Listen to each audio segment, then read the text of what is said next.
Hi, I'm Osprey Analyst Alexandra James, and I'll be delivering this week's Analyst Update.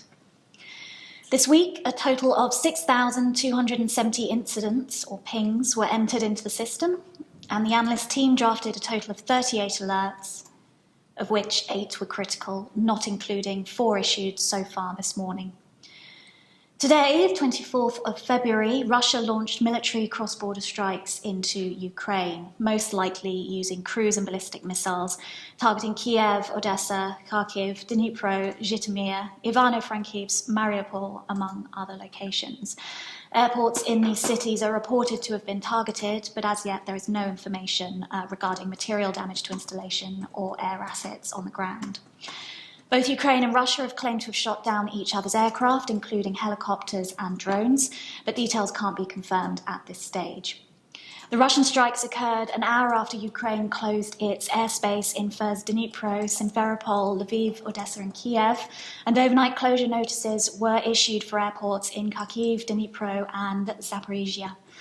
Last night, prior to the attacks, Osprey issued several alerts highlighting indicators that Russian military activity was imminent.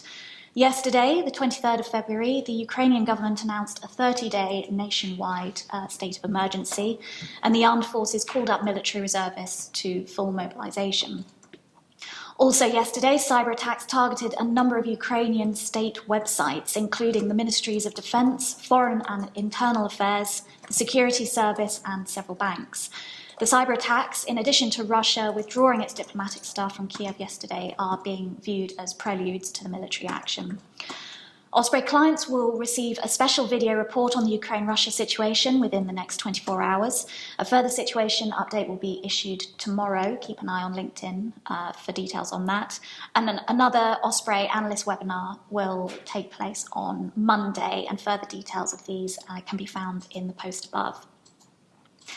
In other news, the Saudi-led coalition stated on the 21st of February that it had downed a Houthi drone launched from Yemen's Sana'a airport, which targeted Jazan airport, with fragments of the drone falling within the airport's perimeter, injuring 4 civilians.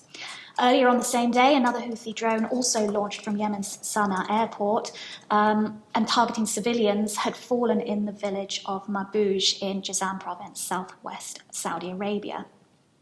Also, in Central and South America, Brazil this week announced its first intercept of a suspected narco flight this year as part of its Operation Ostium. Also, Guatemala announced their first location of a suspected narcotics trafficking flight this year. In COVID-related news, this week Australia announced it had reopened its borders to vaccinated travellers for the first time since the start of the pandemic almost 2 years ago, and Japan has also announced plans to gradually ease its border restrictions from the 1st of March. That's it from me. Thanks for listening and stay safe.